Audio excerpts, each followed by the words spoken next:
Aí, agora está gravando. Então podemos oficialmente começar gravando. Isso foi o problema de, acho que foram os 2 últimos módulos, né? Eu não lembrei de gravar e não adianta só ter as imagens, a gente precisa ter um link para ir acompanhando tudo, né? Mas eu acho que eu vou me dar o trabalho, sim, de pegar cada um desses vídeos e colocar uma nova locução para pelo menos ficar o registro, poder estudar, né? Mas vamos lá, vamos começar. Deixa eu abrir o primeiro PowerPoint. Vamos rezar? Oi? Vamos do Shojunen? Ah, vamos. Deixa eu só abrir aqui que a gente já começa. Deixa eu compartilhar o...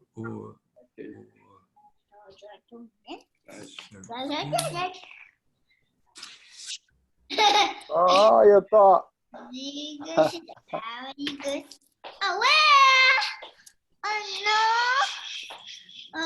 Deu certo? Está compartilhado? Tá. Tá? Ok. Então, vamos lá. Já pulei demais aqui. Deixa eu começar do início. Então, módulo 6, revisão, fixação. Né? E vamos relembrando que a gente sempre faz o Junen, né? O Junen é uma oportunidade que a gente tem de fazer um centramento, de assentar na gente mesmo, né? E de ficar bem. Então, o Joeda pode, por gentileza, dar início? Aí, então vamos unir essas mãos. Gassho. Do Shojunen. Namu Amidabu, Namu Amidabu, Namu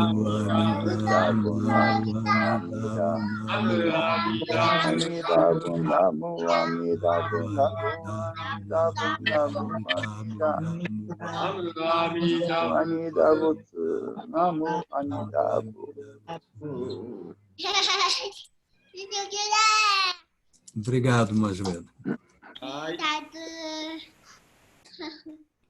Bom, tradicionalmente a gente começa com o nosso calendário, né? Então, mês de agosto tem um ensinamento. Deixa eu colocar ali um pouquinho maior, está muito pequenininho. Melhorou, né? Então, o ensinamento deste mês no nosso calendário, por mais longe que seja, vale a pena visitar quem mora no seu coração. Parece adequado para o período que estamos vivendo, né? A distância pode separar fisicamente, a saudade aperta, o sofrimento vem, mas sempre damos um jeito de manter o contato e de continuar vendo as pessoas de quem gostamos.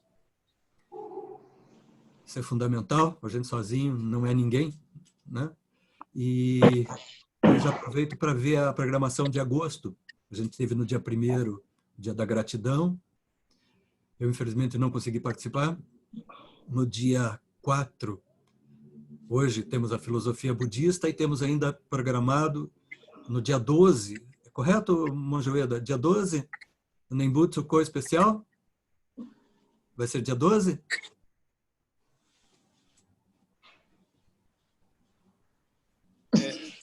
Eu vou fazer dia 15, né? Dia 15? Aí. Ah, ok. Eu corrijo já aqui para dia 15. E o Nembutsu Ko do Bom? Dia 25 aqui, tá? Na programação. Mas então, daí de você, esse tem que alterar, né, tudo. Aham, tá. Bom, então, dessa vez não valendo esse calendário, Monjoeda nos passa um novo, a gente tem ali no grupo daí, né? Mas vai ter o Nembutsu no dia 15, né? Ok.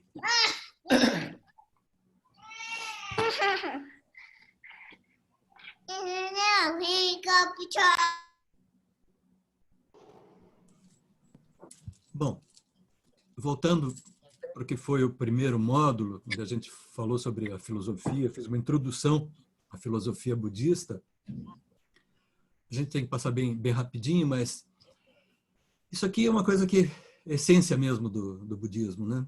Pratiquem a bondade, não criem sofrimento, dirijam a própria mente. Essa é a essência do budismo.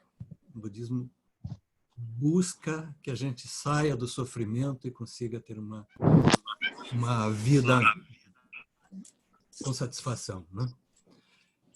Então, toda a filosofia gira em torno disso, né? Dentro do budismo nós temos preces, alguns até acreditam que o budismo não tem preces, mas ele tem preces, tem orações, tem cânticos, tem gatas. Gatas são quase como pequenos poeminhas que servem para a gente lembrar as coisas que a gente precisa estar lembrando, né? Então, quase como se fosse uma trovinha, né? Uma pequena lembrança que nos ajuda a gente voltar para nós mesmos. Que a gente, às vezes, se esvai pelo mundo, solta no piloto automático e esquece de voltar, né? Os mantras, que são os ensinamentos direto de Buda, né? E as recitações budistas. O budismo é rico em manifestações, muita arte, muita cor, cada um com um significado, e isso vai ganhando importância na medida em que se vai aprofundando esse conhecimento, né? Tipo essa mandala, é uma coisa bastante forte, né? Aqui são os monges tibetanos fazendo, eles fazem isso com areia, e assim que ela esteja pronta, eles desmancham, soltam essa areia no rio, volta para a natureza e acabou, né? É um trabalho de impermanência, né? Essas bandeirinhas são colocadas ao vento, são preces que ficam ecoando ao vento, né? Aqui eu vou deixar para Monge Ueda explicar. É uma imagem dele num vídeo de um desses encontros da tarde, né? Monge Ueda está ali, consegue falar para a gente? Acho que as crianças estão impedindo ali. Chudo é o caminho do meio. Então, a gente tem nessa imagem aqui, a imagem de cima, né? É como se fosse um peito, né? Você centrado, seu próprio peito, né? Então, isso é o meio, né? O meio, no meio da gente. Não está perdido para um lado, nem para o outro, nem à esquerda, nem à direita. E o desenho de baixo, que é o desenho também que a gente conhece por Tao, no taoísmo, né? É o mesma caligrafia. Ele significa você ter o yin e o yang sobre a tua cabeça, né? E você fazer o percurso consciente disso. Quer dizer, a gente ter a visão clara dos contrários e não se perder nisso.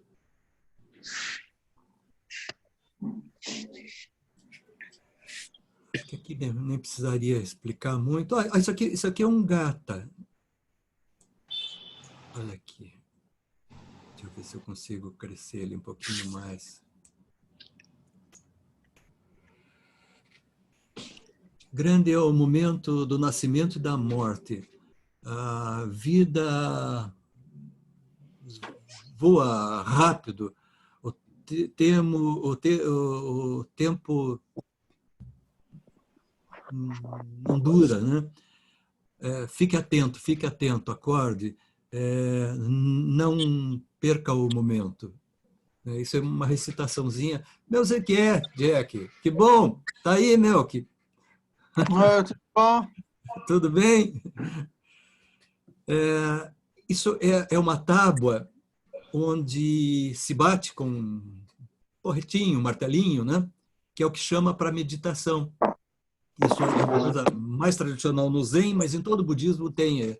A gente tem no templo ali um tambor que chama para o encontro, para a gente fazer algum trabalho, né?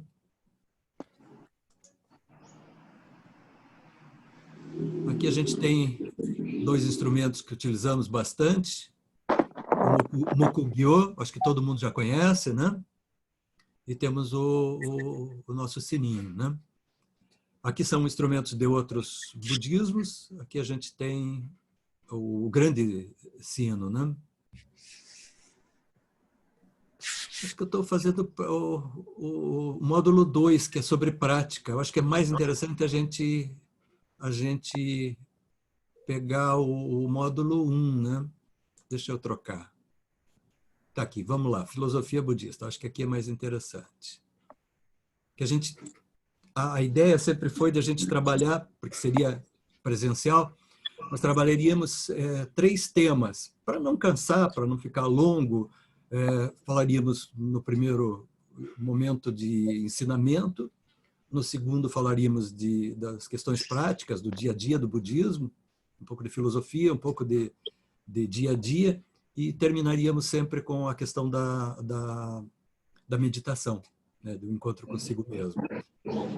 Então, acabou que nesse primeiro encontro, acabei demorando demais no primeiro slide, tive que fazer correndinho os outros 2, né?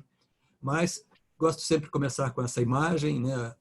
Abra a mente, abra o coração. É a única maneira da gente aprender alguma coisa. Se a gente se fecha no que a gente acredita, não conseguimos dar mais um passo, né? Esse é o monge Thich Nhat Hanh, é um monge que eu gosto muito. Então a gente começou pensando um pouco sobre o que é filosofia, né? Filosofia é o amor à sabedoria. No budismo também é a sabedoria de Buda, né? Ele nos abriu uma senda que a gente pode trilhar e tem que estar em consonância com essa sabedoria, né? Então a filosofia surgiu em oposição ao mito. Antes que tivéssemos o que filosofar, nós criávamos os mitos, né? Então todos os povos, em todos os tempos, em todos os lugares, tiveram o seu mito da criação, os seus deuses, enfim, tentavam, com explicações sobrenaturais, tornar possível o entendimento do que não se conseguia entender, né? Então a religião nasce nessa esteira também. Nós adotamos esse livro, que é do Hans Joachim Storing, História Geral, ele é alemão, quer dizer, pronunciei tudo errado. História Geral da Filosofia. Ele é bem interessante, é um livro que já tem bastante tempo, mas ele continua atualizado. Essa versão que eu tenho já foi uma versão assim, que ele trabalhou bastante. E ele, digamos, serve mais na questão da filosofia do que especificamente na filosofia budista. É claro que ele começa pelo Oriente, porque tudo começou no Oriente. Então, aí ele entra um pouquinho da China, do Japão, né? E o budismo está nesse contexto, né? Mas não tem muita coisa. Mesmo assim, quer dizer, o pensamento dos gregos até os nossos dias, sem prescindir oriental, porque não tem como, né? A primeira sessão se trata de Oriente, Índia e China. Japão entra posterior, é mais antigo, mas o budismo nasce da Índia, vai para a China, vai para a Coreia, vai para o Japão, né? E aí a gente tem o budismo que a gente hoje está dentro, que é o Terra Pura, que foi uma coisa que nasceu daí já na China e aperfeiçoou-se no Japão, né? Então esse livro, se alguém puder dar uma olhadinha, senão eu posso também, se você julgar interessante, escanear pelo menos aquelas páginas que falam dessa filosofia mais oriental, né? Então, ele aborda a Índia antiga, que já não é o nosso caso, o jainismo, daí Buda, budismo, sim, aí começa a entrar na nossa praia, né? Filosofia da Índia antiga. Siddhartha, tudo que a gente tem no budismo não foi necessariamente criado por Siddhartha. Ele já veio num contexto em que, por exemplo, o karma já era uma coisa conhecida, né? Respeitada. E ele só teve uma visão diferente do que seria esse karma. Então, com isso, ele consegue entender que o Atman que se falava não era o correto, que a gente, na verdade, trabalha com o Anatma, que é uma negação do Atman, né? Então, o Atman viria a ser como um espírito que nunca acabaria, sobrevive para sempre. Dentro um pouco ainda do que os espíritas trabalham um pouco nesse canal, né? De que somos uma alma, que essa alma reencarna e que a gente prossegue como numa escola, crescendo, melhorando. Não é muito diferente, mas, enfim, né? A diferença é que só que no budismo a gente não tem essa ideia de continuidade em nós mesmos, porque a gente entra na questão da impermanência, quer dizer, nada dura, não há o que dure, não há o que fique, alma nenhuma, né? A gente, na verdade, é muito mais do que uma alma. Então, Buda já começa por aí, digamos assim, fazendo um estardalhaço, porque era impensável, né? Mas ele chegou nisso. Aí a gente olha um pouquinho do que os grandes mestres dizem, a gente vê que nada está muito longe, né? Até vou pular esse aqui, deixa eu mostrar para vocês primeiro aqui, ó. A gente tem uma situação aqui em que eu pego uma faixa de tempo que vai de um pouco antes de Buda nascer, né, até um pouco depois da morte dele. A gente tem aqui a situação de ver que viveram juntos, contemporâneos, Confúcio, Pitágoras, Buda, Sun Tzu, Lao Tzu, são os grandes sábios, né? Heráclito. Lembra? Heráclito já tinha essa questão do o mesmo homem não toma banho no mesmo rio. Nem o homem é o mesmo, nem o rio é o mesmo. Lulu Santos, né? Nada do que foi será do jeito... Todo mundo lembra aquela música, né? Já tinha uma coisa aí que dava consonância com Buda, né? Os pensamentos, na verdade, não são muito distantes.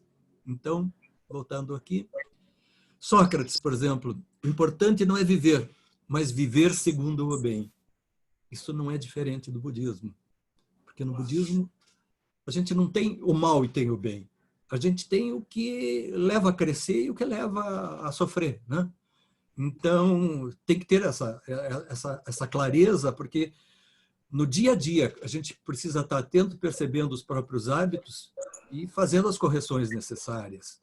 Porque qual é a razão de ficar indefinidamente cometendo os mesmos erros, né? Há mais alegria em dar do que em receber, Jesus. O budismo acaba encontrando essa mesma colocação, encontra antes, né? Buda veio depois, Jesus veio muito depois de Buda, mas no budismo a gente tem o entendimento de que na hora que a gente se volta para o outro, a gente se esquece da gente. E na hora que a gente se esquece da gente, a gente consegue ser feliz. A gente só é feliz através do outro. Trabalhando em prol da minha própria felicidade, tudo que eu vou encontrar é infelicidade. Então, não é muito distante, né? Aí Buda diz que todos os seres sejam felizes, nascidos ou ainda por nascer, que sejam todos perfeitamente felizes. E aí a gente já entende um pouquinho da amplitude do budismo. Quer dizer, o budismo não é um caminho de autossalvação, né? É um barco para irmos todos juntos. Então, todo o sentido que a gente tem na vida é o conviver. A gente aprende no budismo que nós não somos alguém à parte, em separado do universo. Nós somos parte desse universo. Então, quando a gente consegue não pensar especificamente no eu, o eu o ego é uma ferramenta para a gente sobreviver. A gente precisa dessa ferramenta, porque somos limitados. A gente precisa, por exemplo, dividir o tempo. Tem que ter hora, minuto, dia, ano, senão a gente se perde, né? E o ego serve para isso. Quer dizer, o ego, então eu sou eu, esse carro é meu, essa é minha cara, e a gente fica se agarrando nessas coisas. Mas o ego, na verdade, não nos permite dar grandes saltos. A gente não evolui ficando só no ego, né? A gente tem que fazer esse caminho do ego para a nossa imago Dei, né? Como diz Jung, a nossa imagem de Deus, que no caso a nossa imagem a do Ocidente é Jesus, né? O imago Dei do Ocidente é Jesus, mas quem tem um lado mais oriental, a imago Dei é o Buda. Então a gente trabalha no sentido de encontrar esse Buda que existe dentro de nós e de dar uma chance a ele de, enfim, viver a vida, né? Enquanto a gente não está com ele, parece que a gente está muito só. Então, vocês vejam que é tudo mais ou menos a mesma coisa, né? Não tem uma diferença muito grande. Então, por isso o budismo é uma coisa que não cria barreiras com nenhuma outra religião, né? O budismo se entende com todo mundo, e para praticar o budismo não precisa ser budista. Ninguém precisa se converter, não passa por aí, né? Basta simplesmente buscar o que faça melhor para si mesmo e para os outros também, né? Vamos continuando. Buda significa desperto. Sócrates viveu em Atenas, 2.300 anos. Jesus na Palestina, um pouco mais de 2.000 anos. Ok, só aquela linha de tempo, né? Aí a gente adota esse livro de introdução à filosofia budista. Deixa eu ver se eu consigo deixar ele um pouquinho maior, está pequeno, né? Deixa eu ver se eu consigo aumentar. Não estou conseguindo, não. Esse livro é bastante interessante. Esse livro, sim, fala só da filosofia budista. É um livro, às vezes, difícil, porque ele usa muitos referenciais, né? É de uma pesquisadora da USP. E essa seria uma obra que eu, de fato, recomendo para quem tiver interesse, puder, que, enfim, tenha, porque é bem boa mesmo, né? Então, falando em estudo de filosofia budista, acho que essa obra é fundamental, né? Vamos lá, acho que isso aqui não é tão importante. A autora afirma que falar de filosofia budista é uma tarefa tão árdua quanto tratar, por exemplo, de toda a filosofia elaborada no Ocidente. O budismo se linka com tudo o que houve antes dele e o que veio depois. Então, é complexo, bastante complexo, né? Mas é preciso lembrar que a filosofia é só uma parte, né? Há que ter contato com essa filosofia, mas há que ter a prática. Sem a prática, não acontecem coisas que de fato, nos fazem viajar de uma maneira diferente. A questão, por exemplo, da intuição, né? No momento que você deixa o piloto automático, que você passa a estar consciente, você começa a sacar coisas, a ter insights, né? E isso só acontece com a prática. Então, a filosofia budista é uma base para que se chegue à prática, para que se chegue, de fato, a esses insights, ao Satori, enfim, Nirvana, né? A filosofia budista, ou a religião para alguns, fundamentada por Buda, consiste no ensinamento de como superar o sofrimento e atingir o Nirvana. Então, parece que esse seria o objetivo, né? A gente chegar ao Nirvana, mas é preciso lembrar aí, o Nirvana é o estado de paz total, a plenitude, né? Por meio de uma disciplina mental. O budismo se propõe a isso. Mas a gente tem um entendimento de a Terra pura, por exemplo, é o espaço onde a gente se reúne, quer dizer, onde a gente pode ter uma chance melhor de evoluir.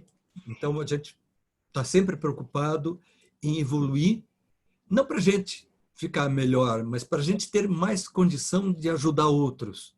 Não adianta eu achar que tudo para mim vai rolar bem, eu vou virar um Buda, né? Não, não é por aí. Todo o caminho do budismo é para a gente ir juntos. Então, por isso o budismo é engajado, por isso ele tem essa questão social sempre.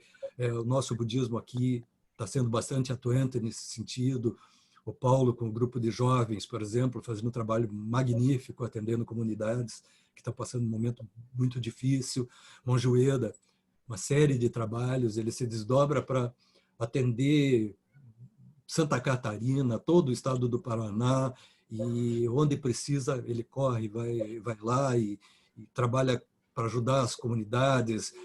A gente tem um trabalho bastante contínuo nesse sentido, e é o que nos dá a condição de fato, progredir, né? Enquanto a gente fica olhando para o nosso próprio umbigo, não temos chance nenhuma, né?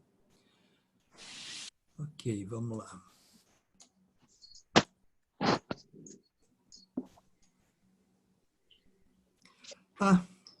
A gente, no primeiro módulo falou um pouco sobre esse autor, Yuval Noah Harari. Tá correto, Bia? A Bia me puxou a orelha. Harari. Harari. Não tem o A. Não, mas na capa tem. No Harari. Fui eu que comi uma letra ali. Harari. Faltou um R. Correto. Foi dislexia dedal. Porque desconfigurou tudo. Não sei se você está colocando algum slide, mas não tem nada aqui, Zubão. Você não tá enxergando? Não. Peraí. Agora tá? Agora tá? Agora sim. Eu troquei eu trabalho com 2 monitores e troquei eles de lugar. Eu tenho a câmera colocada entre os 2 monitores. Então, às vezes, eu estou olhando para um lado, às vezes estou olhando para o outro, mas a câmera está no meio, né? Então, na hora que eu vou só falar, eu olho para a câmera. E eu acabei fazendo a inversão. Mas vamos lá, tá tudo bem. Então, tá lá o Harari. Ele é de Israel, é judeu, acho que todo mundo acho que já conhece. São os 3 grandes best-sellers do momento, né? Isso vem de 2 anos, 3 para cá, né? São livros que realmente são muito bons, estão sendo muito vendidos, né?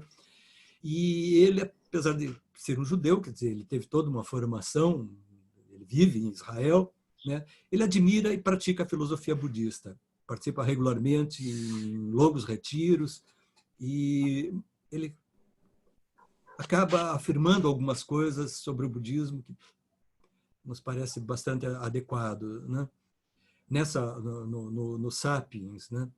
O budismo deu mais importância à questão da felicidade do que possivelmente qualquer outro credo humano. Então, fica até difícil porque as pessoas dizem, mas o budismo não é nihilista, o budismo não acaba com tudo, para o budismo não tem nada, não tem nem Deus, o budismo só fala em felicidade, e é justamente a religião que mais trabalha nesse sentido, né? Por quê? Porque é preciso a gente reconhecer onde não estamos funcionando bem para poder aperfeiçoar. Essa é a razão de tanta incompreensão, né? Afirma ele também, nenhuma outra religião, filosofia, deu maior valor aos estados de percepção e libertação espiritual. Nenhuma descreveu tão metodicamente e com tamanha riqueza de reflexões críticas os vários caminhos e disciplinas por meio dos quais esses estados são alcançados ou as bases ontológicas e psicológicas que tornam esses estados tão importantes e esses caminhos verdadeiramente eficientes.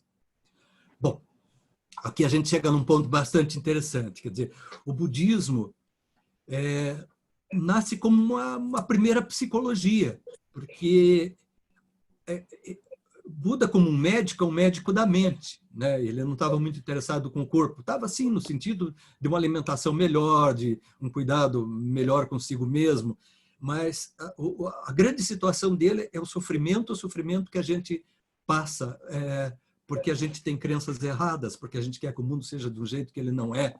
Então, esse é o próximo passo, nós vamos entrar no próximo módulo na roda da vida, que é o trabalho da psicologia budista. Então, é bastante interessante que a gente tenha essa compreensão.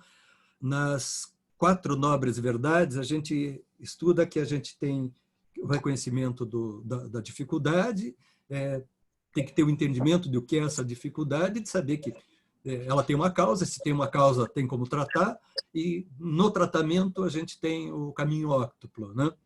Isso, na verdade, às vezes é dito como nós temos a doença, temos o médico e temos o medicamento. O médico seria o método de Buda, né? Mas ele é um médico de alma. Então, a gente está o tempo inteiro trabalhando com a mente, com sentimento. Isso aqui que tem sentido no budismo, né? Acho que isso aqui dá para a gente pular, não dá para se estender muito. O budismo busca, não é verdadeiramente a compreensão em si, mas sim a compreensão de nós próprios, né? Quer dizer, não é um entendimento de uma verdade única. A verdade é cada uma dentro de cada um, né? A gente não consegue A gente, por mais que imagine que estamos vivendo no mesmo universo, cada universo é próprio, é pessoal. Né? Nenhum de nós consegue ver a mesma coisa do mesmo modo. Né? Tem toda a história pessoal de vivência, de antepassados, de formações emocionais. Então, a gente não vive no mesmo mundo. Esse livro que fala esse texto, Budismo, Psicologia do Autoconhecimento, é um livro mais antigo, mas que ele é muito, muito bom. Eu gosto bastante dele. Eu não sei se alguém tem esse livro, já teve acesso. Talvez para o próximo módulo a gente detalhe um pouquinho ele. É bem interessante.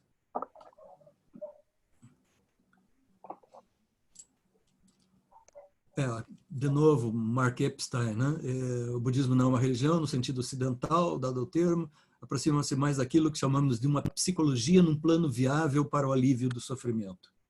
Então, é bem aí que estamos, né? Eu vou pular aqui bastante coisa. Isso aqui eu acho que é interessante. Albert Einstein. A religião do futuro será cósmica e transcenderá um Deus pessoal, evitando os dogmas e a teologia, abrangendo os terrenos material e espiritual. Essa religião será baseada num certo sentido religioso procedente da experiência de todas as coisas, naturais e espirituais, como uma unidade expressiva ou como expressão da unidade. O budismo corresponde a essa descrição. Então, de fato, o budismo tem crescido dentro dessa situação de que ele traz alguma coisa que, de fato, dá para trabalhar e não fica tão na nuvem, né? Vem para o dia a dia, vem para o chão, né?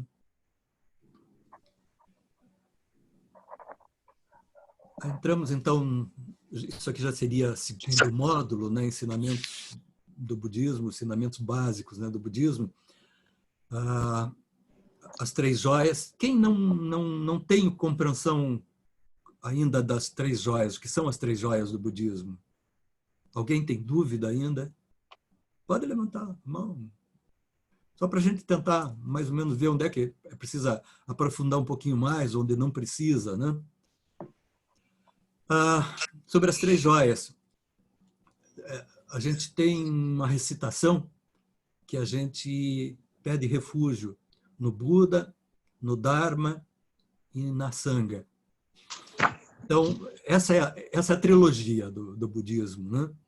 A gente, por um lado, está afinado com o ensinamento, por outro lado, a gente tem que ter uma afinidade anterior ao próprio Buda, que é o Buda dentro de nós. Né? A gente não faz oração para um Buda que fica lá fora. A gente busca o Buda dentro da gente. Então, é preciso ter esse contato com esse Buda de alguma maneira. É preciso conhecer a filosofia, trabalhar dentro dessa perspectiva. É o Dharma. E daí a Sangha são aqueles... Nós somos nossa Sangha, né?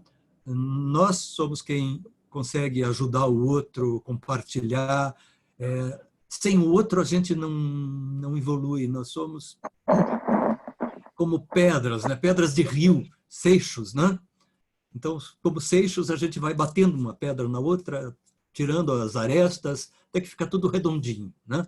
Sem o outro, a gente fica cheio de arestas. O outro é que nos faz perder essas coisas. Essas arestas são os não me toques, os eu acho isso, para mim, né? E são as formas como a gente fica espinhoso, parece que cheio de agulha. Cada vez que chega perto de alguém, já cutuca alguém. É um porco-espinho, né? A gente é um pouco um porco-espinho.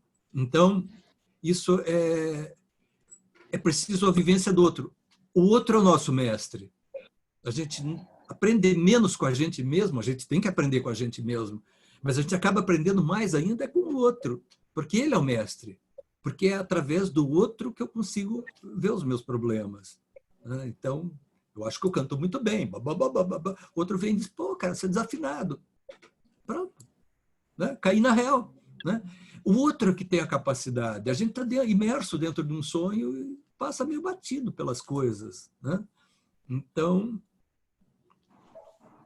sem Sangha, a gente também não tem budismo, né? A Sangha é esse vínculo que a gente vai estabelecendo com todos que estão fazendo a mesma busca, né? Jubal, ali então, só para comentar uma das meus comentários que eu ia fazer, esse caminho do meio ali é a mesma coisa que o caminho óctuplo, isso ou não? O budismo é o caminho do meio como um todo, né? O caminho óctuplo entra exatamente nessa mesma trilha, mas a gente traz o caminho do meio naquele ensinamento, lembra da afinação da corda? Lembra? Corda muito tensa não dá o som correto, muito frouxa não dá o som correto. Quer dizer, Buda veio daquela vivência de... Quando ele entendeu que o mundo estava funcionando de uma maneira meio estranha, a alternativa que ele viu foi o ascetismo. Então, ele tomou um caminho que era bastante duro, né? Foram 6 anos, ele sofreu um monte, virou quase um cadáverzinho, né? Era só osso, né? Então, o budismo sempre tem esse entendimento de que não é tanto lá nem tanto cá, né? É preciso bom senso, o caminho do meio. E no meio nós temos o nosso coração, quer dizer, o nosso meio é o que há de mais puro, né? A gente se solta muito de um lado, muito do outro, muito rigoroso, muito condescendente. Sempre a gente, nos extremos, nós não estamos bem, né? O caminho óctuplo, digamos, é a fórmula para se exercer o caminho do meio, né? Então, o próprio simbolismo do budismo é o caminho do meio, né? O do, aquele o tal, né? E o ideograma que mostra o centro, né? Com um peito e um centro. Então, isso aqui é a base de tudo, né? Caminho do meio. A gente também, isso aqui é um pouco do que a gente já viu e um pouco do que a gente vai ver, né? No segundo módulo, acho que a gente fez uma abordagem nesse sentido. Então, estamos vendo sempre o caminho do meio, o ciclo de renascimento e karma. Alguém tem alguma questão sobre karma, alguma coisa que não esteja devidamente claro? Inclusive, na verdade, é mais para esquecer. Não sei se está ligado aqui. Karma seria a mesma coisa que sofrimento, é isso que eu liguei ou não? Não necessariamente. Não, o karma é a coisa que prossegue. Então, vamos pegar assim, um sentido mais antigo. Karma é a consequência dos teus atos. Então, dentro do budismo também, é consequência dos teus pensamentos, das tuas palavras e dos teus atos. Isso forma uma situação próxima. É como se fosse um teatro, uma cena cria um ápice para que aconteça alguma coisa, e aí a próxima cena é o resultante disso. Então, karma é um trabalho de resultante, né? A visão errada sobre karma é dizer que a gente tem um karma que nos leva a ser de determinada maneira, né? Não é isso. Nós somos um karma. Nós temos isso. A cara que eu tenho, a voz que eu falo, a minha crença, isso já é um karma. Então, karma é uma coisa muito, muito grande, né? A gente não escapa dessa lei de causa e efeito. Ela é muito significativa. E aí, nessa questão de karma, já entra a questão do renascimento, da reencarnação, né? O karma, às vezes, leva essa dúvida. Na fase anterior a Buda, ainda quando a gente está estudando um outro ciclo que entendia que a gente nascia 1000 vezes. 1000 vezes. Mas que você nascia dentro da mesma casta, isso era um karma, né? Você continuava sendo aquilo que você já está sendo. Não havia uma porta para você evoluir, né? Claro Jubal. que... Oi, diga, Cília. Desculpe. Eu queria que você pudesse falar alguma coisa da diferença de abordagem de karma dentro do budismo e espiritismo, essa questão do renascimento. Renascimento, tá. Então, no budismo a gente tem a impossibilidade de renascer. Porque para tem que ser o mesmo. Porque é uma reencarnação. Então, é aí que Buda nega. Não há aquela continuidade de eu vou vir na próxima encarnação num corpo de mulher e vou ser uma professora. Não, porque essa coisa que teria continuidade não existe, que é o não eu. Né? A gente usa uma fantasia de que eu sou eu, você é você, né? Mas nós somos todos uma mesma e única coisa. Então, o karma, existe o karma pessoal em função do que eu, de fato, pensei, falei e agi. Mas existe um karma que é familiar, existe um karma que é do bairro onde eu vivo, existe um karma... Veja, tivemos 2 temas bem interessantes nos últimos dias, tristes, naturalmente, mas teve aquele engarrafamento na BR-277, né? O que levou aquelas pessoas todas a estarem naquele momento, passarem por aquela situação? É um karma... É um karma de localidade, quer dizer, essas pessoas precisavam transitar nessa mesma rodovia, precisaram viajar nesse mesmo momento, né, e aconteceu aquela tragédia. Agora, a gente teve hoje ainda... onde é que foi? Alguém me lembra aí a explosão, a grande explosão? Beirute, Líbano. Oi? Foi em Beirute? Beirute, Istambul. no Líbano. Beirute, isso. Beirute. Você vê que coisa maluca, foram muitas mortes, foi muita coisa. Me parece que aquilo era um terminal de combustível, né? Era Era um armazém com explosivos. Tipo, um armazém de explosivos. Tinha falta de artifícios, tinha outros explosivos, era tudo junto. Karma de armazém de explosivo. É assim mesmo, né? Uhum. Complicado. Eu tenho um tio que morava em cima, ali na Marechal Floriano, tem ainda hoje, Lanza. Talvez alguém conheça. Lanza, foguetes, fogos de artifício. Lógico. Uhum. Numa madrugada, minha tia acordou em estado de pânico, porque não parava de explodir. E ela não sabia o que era.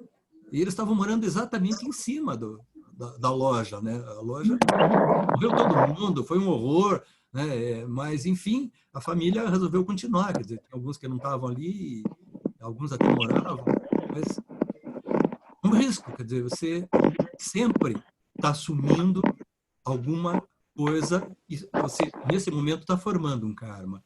Então, todo o trabalho do budismo com karma é de você ter um karma de não precisar voltar à roda do samsara.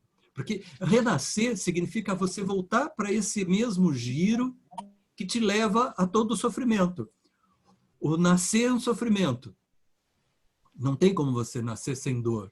Você está num paraíso dentro da tua mãe e você precisa pela primeira vez respirar, e você precisa pela primeira vez... Imagina que entra o ar pela primeira vez, entrar rasgando tudo. Como é que você... As mesas de operação, hoje quase ninguém mais nasce de parto natural, mesa de cirurgia com aquelas lâmpadas enormes, e você bota a cara no mundo direto em cima de uma lâmpada daquela. É uma coisa muito, muito pesada, né? Então, Buda estudou muito essa questão, né, de a gente tem os sofrimentos inevitáveis da vida, o nascimento, a separação, né? Você nunca consegue ficar com as pessoas que você ama, ou você vai ou elas vão, né? Todos vamos perder o pai, a mãe, o irmão, ou ele vai antes, ou eu vou antes, mas vamos nos perdendo, né? Nada é definitivo, nada é para sempre, né? Então, o karma é feito de todas essas situações, né? Nós temos o karma de estado, temos o karma de país, temos o karma de continente, né? Isso tudo vem se somando. É claro que nós temos um merecimento, justo merecimento de estar onde estamos. O budismo não é uma coisa de conformismo, mas é de entendimento do que de fato é a realidade. A gente lutar contra isso. Somos sul-americanos, né? O europeu olha para a gente, cucaracha, o americano, cucaracha, né? Não valorizam. Por quê? Porque a gente ainda não conseguiu ter uma situação, um posicionamento perante o mundo de adulto. A gente continua sendo uma nação adolescente, né? Então, isso faz parte da nossa karma. Esses dias eu vi um político falando do quanto ele estava entristecido de que uma geração inteira está perdendo a possibilidade de fazer alguma coisa pelo país. A gente deixou rolar aí um período enorme de bandalheiras e ninguém, de fato, fez nada, né? E a gente está agora tentando dar uma virada, mas não sabemos se vai dar certo. A gente não tem a pessoa certa, não existe, depende do trabalho de cada um a cada momento. Então, no budismo, o importante, quer dizer, o teu karma é agora, justo agora. A bobagem que eu disser aqui é o meu karma. Então, a gente tem que estar atento a cada instante. Não se faz karma com o passado nem com o futuro. A gente faz o karma no momento. Se no momento em que você, por exemplo, entra numa explosão de raiva e você consegue perceber que você entrou na explosão de raiva, quer dizer, há um cisquinho de lucidez em você, ótimo, você tem a possibilidade de parar. Agora, se você só tiver lucidez de que você entrou na raiva 2 horas depois que você já encheu a cara de alguém de porrada, né? Ok, melhor, né? Quem sabe você pode pedir desculpas e apanhar um pouco para aprender a não bater, mas é preciso consciência no ato, naquele instante. Por isso o momento é tão precioso, cada momento é tão precioso, tudo conta. Tudo que você diz, isso tudo bem, passou, tem volta, foi, né? Abriu mão. Então, karma é uma coisa muito, muito séria. Tem que aprofundar bastante essa visão de karma. A gente vai fazendo isso meio paulatinamente, Sueli. Numa tacada só parece que é difícil abranger, né? Não sei se alguém teria uma questão específica sobre karma. Quem? Quem falou? Melk? Não? Ok. Se tivesse com perguntas, a gente poderia... O chat está aberto, eu não estou olhando porque eu estou compartilhando tela, mas quem lembrar perguntas, não quiser fazer, porque enfim, não se sente à vontade para isso, pode colocar no chat ou pode colocar depois, me mandar em particular. Um jeito da gente repassar, eu estava falando antes de começar o encontro, que não é esse o encontro de revisão e fixação. Vamos transformar esse mês num mês de trabalho para a gente repassar pelo que já foi e que muitos não viram, né? Alguns, quem viu no máximo, sei lá, viu 4 módulos, não conseguiu ver 5, mas teve gente que viu 1, que viu 2. Tem gente que entrou agora que nem viu ainda, né? Então, eu tô reunindo todo o material novamente. Acho que até foi uma falha minha, eu já deveria ter sido organizado bastante, colocar uma pastinha, colocar cada coisa, mas eu estou garimpando dentro do meu computador. Uma coisa vai para a nuvem num lugar, vai para o YouTube, outra vai para outro lugar, e você fica procurando depois, né? Então é uma loucura. A Sueli, eu acho que passou por uma situação dessa, né, Sueli? Ela queria um determinado material, mas tinha mandado para um lugar, mas lá não havia uma liberação para passar, e a Sueli entrava em contato comigo e dizia, mas eu quero, estou tentando, vamos ver, né?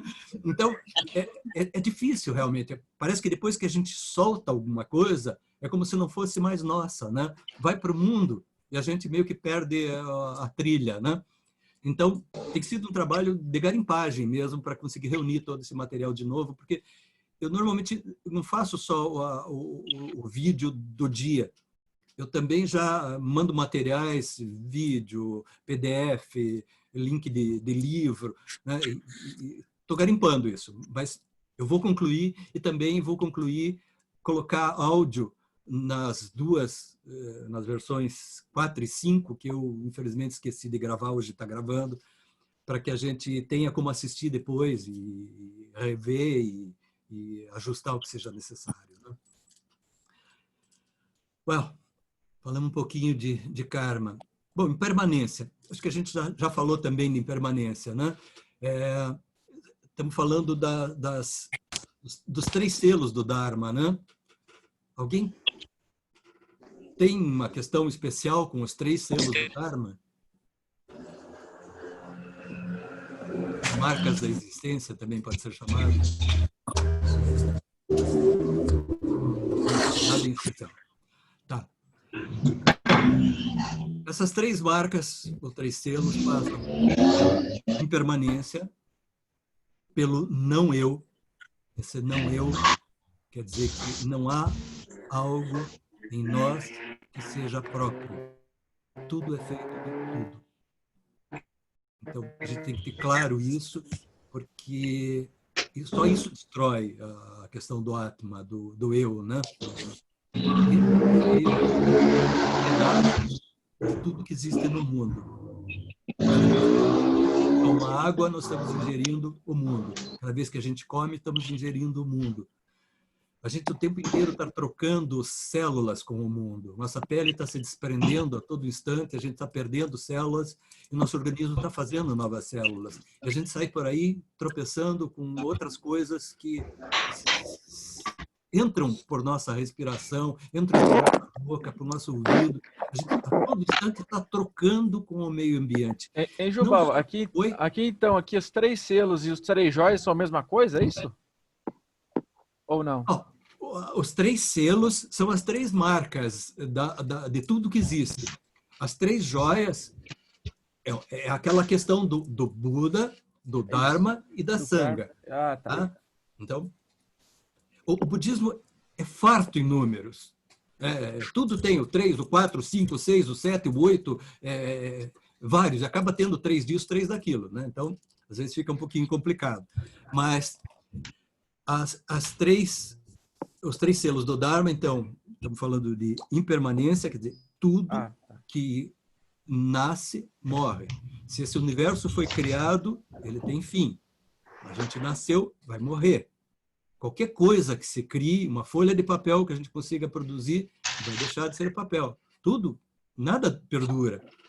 Isso é uma visão. A outra é de que não existe um eu. Não existe o eu. O eu é o que a gente acha que tem uma coisa que essa vai perdurar, essa é especial, é divina, é maravilhosa. Não existe. A gente é feito de tudo. Nós somos, inclusive a gente troca o que não é só físico, a gente troca o que é psíquico. Quando nos aproximamos de pessoas, coisas acontecem. A gente troca humores, a gente troca energia, vibração, a gente está trocando com o meio ambiente o tempo inteiro. E o terceiro ponto é justamente a interdependência. No nosso budismo a gente chama de En, né? O Monge Ueda é muito bom para explicar isso, mas hoje o Monge Ueda está com dificuldade, né? Nós estamos interrelacionados a tudo. Não sei se alguém ouviu falar já na teia, na grande teia, né? É uma grande teia. Essa teia é como se fosse fios que se interligam. A gente tece a vida da gente nessas conexões, né? Então, a vida da gente vem já de uma conexão de pai e mãe, de avô e avó. A gente vai interconectando com tudo. Se não fosse aquela primeira professora que te ensinou a ler, se não fosse... Tudo isso acontece num nível muito maior. Então, a gente tem aquela situação, por exemplo, de quando se pega um prato de comida. Né? O que é um prato de comida? O que é uma roupa? Né? É uma roupa? Não é uma roupa. É o trabalho de centenas de pessoas. A gente não vive sem o outro. A gente não tem um prato de comida para comer sem o outro. Takashi tem, porque Takashi planta. Takashi, ele consegue fazer a comida para ele mesmo, mas a gente não faz. Então, se você parar e pensar que numa blusa, sabe, teve desde a ação do tempo, né, isso aqui é algodão, né, precisou que aquela planta sobrevivesse, precisou sol, precisou água, precisou, né, mas não só a planta, alguém estava lá cuidando da planta. Essa planta foi colhida no momento certo, foi manuseada de maneira correta, foi transportada de maneira correta, né? Recebeu lavagens de maneira correta, foi para uma tecelagem, que se transformou em fios, aí foi para uma tecelagem. É uma cadeia tão grande que a gente não se dá conta. A gente, quando olha para alguma coisa, nós temos o simplismo de isso é isso. Como se fosse a coisa mais... Uma cadeira é uma cadeira, pronto. Né? O que é uma cadeira? A cadeira não existe. Existe um conjunto de pequenas peças que foram produzidas a partir de árvores, que tiveram o suor de muitos trabalhadores. A gente não tem essa visão. Então, se a gente consegue ter essa visão do a vida da gente começa a ser um pouquinho diferente. Não tem como se parar diante de um prato de comida e você não agradecer ao universo pelaquela comida. Se dependesse de você, você ia morrer de fome. Não tem como, né? Lucas tem uma panificadora. Lucas sabe que a panificadora ele não faz nada se ele não tiver os produtos corretos. Precisou neguinho plantar isso, neguinho plantar aquilo, precisou tudo para que ele possa daí agir e fazer aquelas gostosuras que ele faz. Mas ele não faz sozinho. Precisou o cara que fez a panela, precisou o cara que desenvolveu o forno, precisou o cara que fez a resistência, precisou...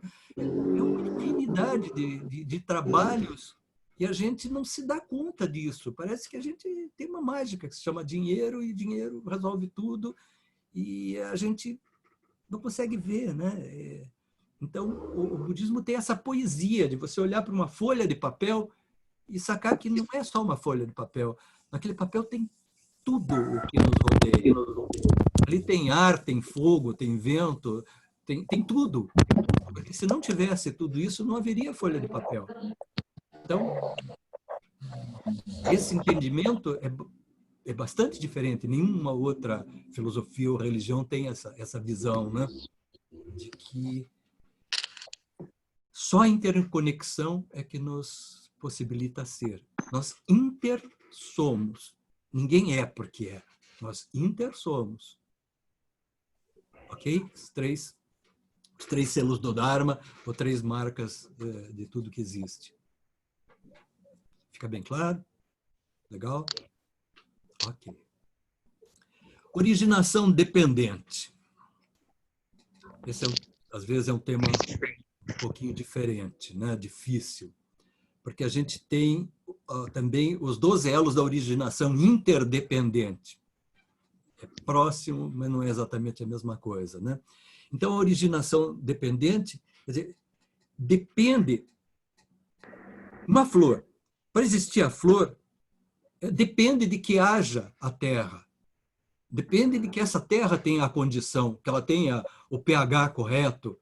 Tudo vai dependendo de tudo para que alguma coisa exista. Então, é um encadeamento. Tudo tem esse encadeamento. Se a gente existe, tem toda uma história de por que existimos. Nada é mágica, né? No budismo, mágica não existe. Tem toda uma situação.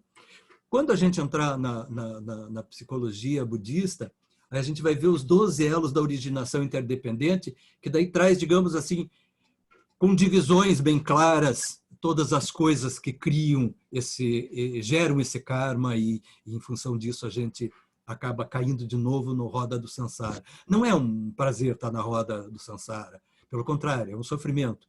Então, nós somos condenados por nós mesmos, né? Ou a gente consegue transcender a ignorância, o budismo trabalha basicamente para que a gente saia da ignorância. Ignorância é olhar a vida do jeito que ela não é, do jeito que a gente gostaria que ela fosse. A gente, por não entender a vida, então, faz tudo errado, né? Se a gente sai da ignorância e a gente consegue alguma iluminação, um nível de consciência, pelo menos elevado, ok, a gente tem uma chance de transcender desse... Porque senão a gente fica... É como todo dia brincar com a mesma brincadeira, né?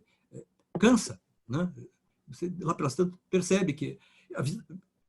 Muitas pessoas percebem isso, né? A vida está muito chata, não estou gostando, né? As pessoas têm essas coisas. Elas não conseguem olhar para dentro e ver que esse chato tá nelas, né? Não é fora, né? Como a gente vê amigos que dizem, o Brasil está insuportável, vou viver no exterior. Tem os que vão, tem os que vêm, né? Tem gente que lá de fora, que vem morar para cá. Então, um incontentamento te leva a muita ação. Mas isso não é a natureza da coisa. Isso é só... Você fica inquieto com alguma coisa e decide que aquilo é motivo suficiente para você mover a tua vida. E você vai, você vem, né? Bom, Aí a gente cai nas 4 nobres verdades. Eu acho que primeiro, segundo e terceiro módulos a gente já conseguiu dar uma passada. Alguém tem alguma dúvida de primeiro, segundo, terceiro módulo? Alguma coisa que lembre, gostaria de perguntar? Se não for agora, pergunta no e-mail, pergunta no WhatsApp, todo mundo tem o meu número, porque é uma chance da gente passar por isso de novo, né? De dar mais uma olhadinha, mais uma aprofundadinha. Não tem como se estudar o mesmo conteúdo e ver ele igual na segunda passada. Ele já é um pouquinho diferente, você já conseguiu uma profundidade de visão maior. A Marili, lembra quantas vezes ela disse que quando leu o livro pela segunda vez era outro livro. Não tinha sacado um monte de coisa. Sabe que o livro era maravilhoso, aí descobre que não, ele é muito mais. É isso. Então, a primeira compreensão, às vezes, fica um troço meio, parece quadradinho, assim, né? Isso é isso, aquilo é aquilo, né? Isso tem que elaborar, tem que vir aqui de dentro, né? Na hora que vem daqui de dentro, aí sim. Aí isso está aqui dentro, né? Não é alguma coisa que vem de fora, né? Então, vamos lá. Nobre caminho óctuplo, a gente falou um pouco hoje, é aquele entendimento, né, de que Buda já tinha, antes desse entendimento das 4 nobres verdades, ele tinha esses entendimentos de karma, dos 3 selos do Dharma. Ele já tinha esse entendimento quando ele chegou nas 4 nobres verdades, ou seja, as 4 nobres verdades não contrariam isso, muito pelo contrário, tanto que os 3 selos do Dharma são assim, quer saber se uma coisa é budista? Ela tem que ter essas 3 características. Se não tiver, pode ser tudo, mas budismo não é.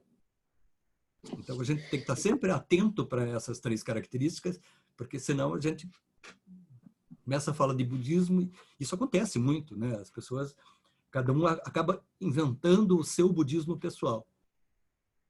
Não está errado, mas o que Buda disse é uma coisa, o que um discípulo dele falou é outra, né? O que o meu mestre disse é outra, e o que eu estou entendendo é outra.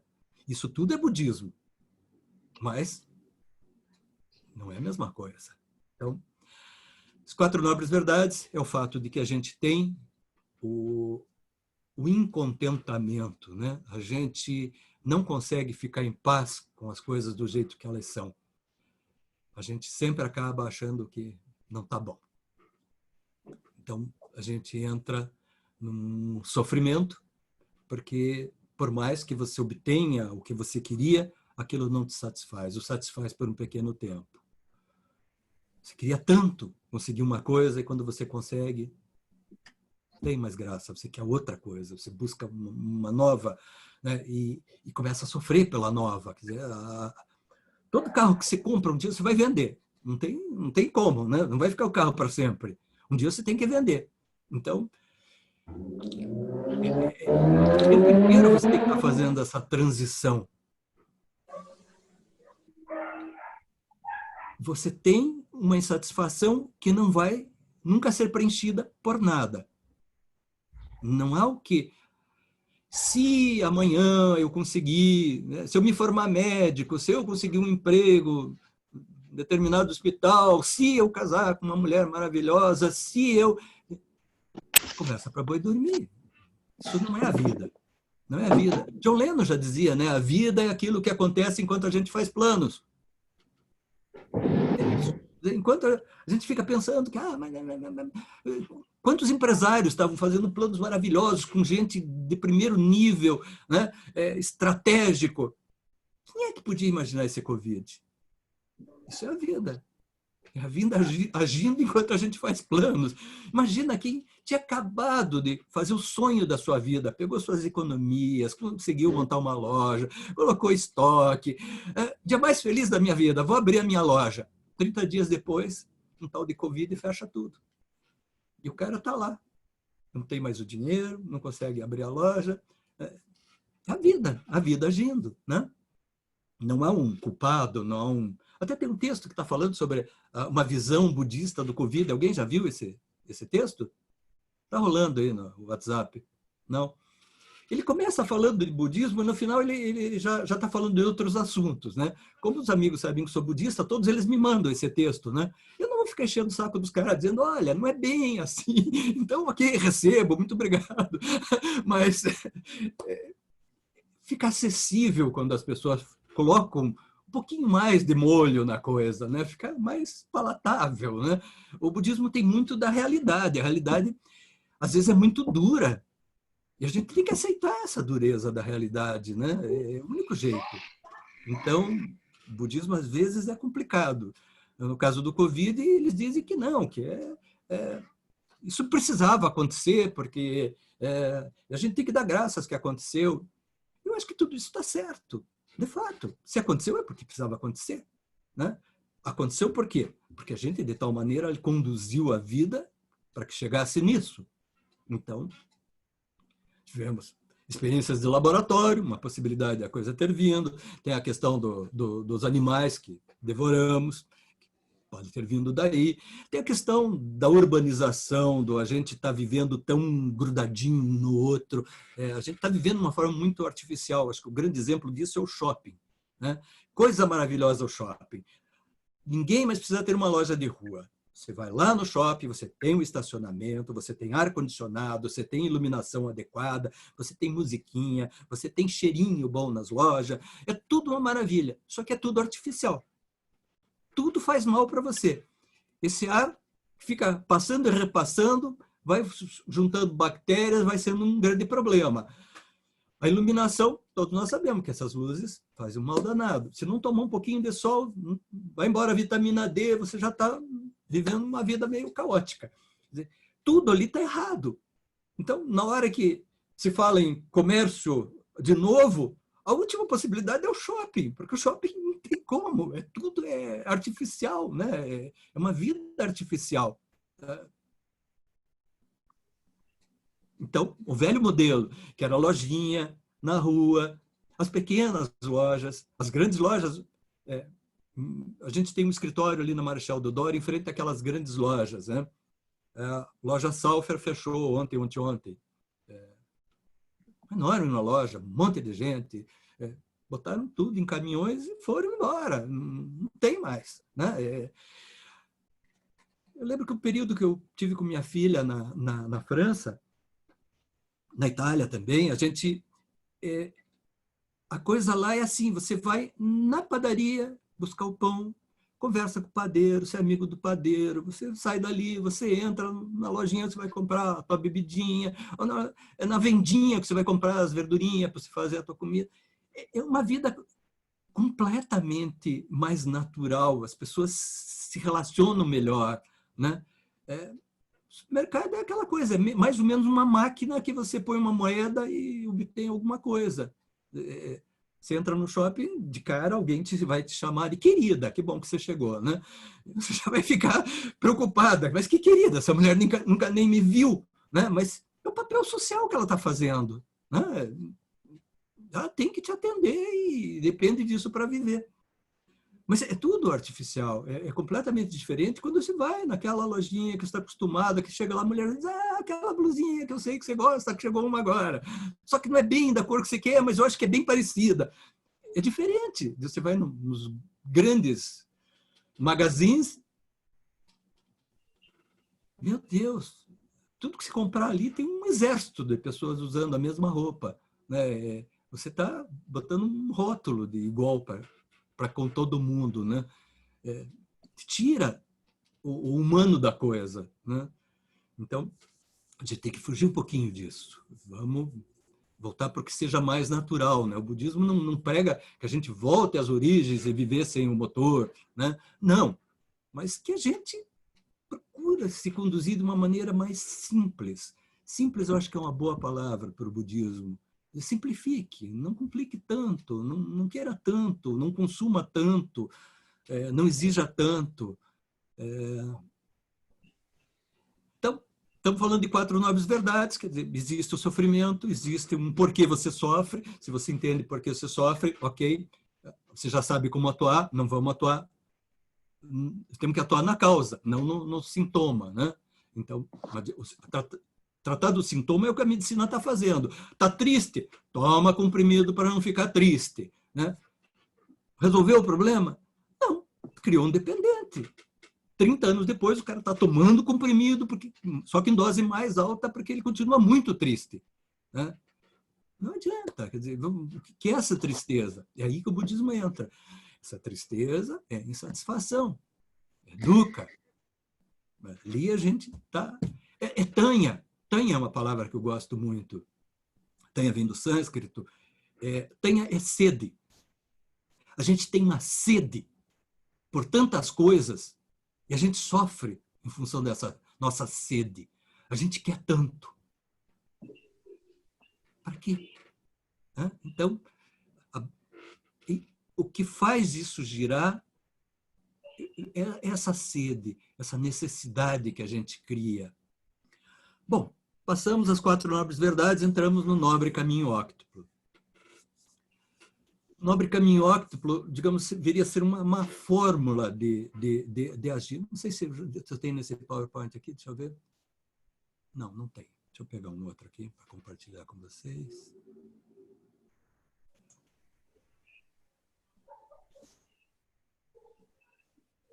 Essa aqui também não.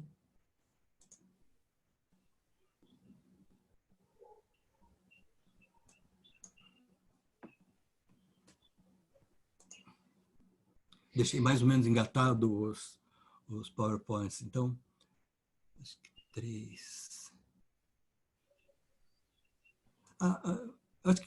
Acho que a gente pulou um pouquinho o módulo 3. O módulo 3 está compartilhado? Vocês estão enxergando? Shakyamuni, o Buda histórico e as 3 marcas do selo. A gente falou das 3 marcas, até falamos um pouquinho sobre Buda.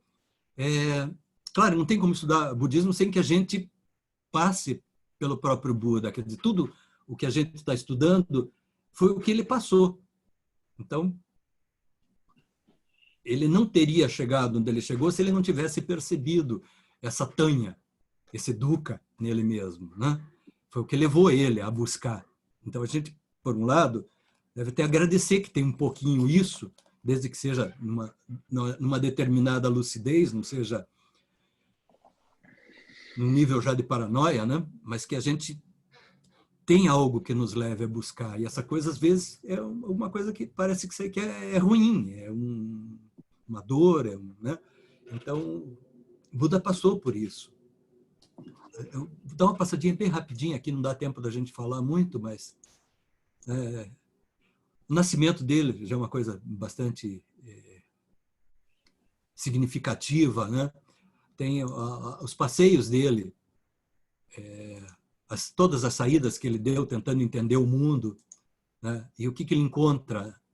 Ele encontra justamente o que ele mais temia, quer dizer, esconderam tanto dele um mundo que mostrasse esse sofrimento, essa dor, e ele sai e justamente o que ele vai ver? Ele vai ver alguém doente, ele vai ver alguém perdeu alguém, ele vê alguém morto, né? Ele vê a velhice, que ele não sabia que existia. E a gente toma choque com tudo isso. Não tem como. É da natureza humana isso. Né? Ninguém quer ficar doente, ninguém quer ver ninguém doente. Né? Você tem uma pessoa doente e tem outra sofrendo na volta. Né? Porque não tem como. Né? Dói lá, dói aqui. É assim, né? Então, Buda tenta aquele caminho do ascetismo, acaba se desligando daquele grupo quando ele tem aquela situação da corda, nem muito tensa, nem muito solta. Né? Aí ele vem na árvore Bodhi a iluminação, ele faz o primeiro discurso dele, enfim, a coisa vai rolando numa continuidade que é a nossa própria vida. A gente também ficou chocado quando descobriu a doença. Muitos descobriram a doença em si próprio. Outros descobriram no pai, na mãe, no irmão. Né? A primeira morte, não tem quem não tenha ficado chocado com a primeira morte.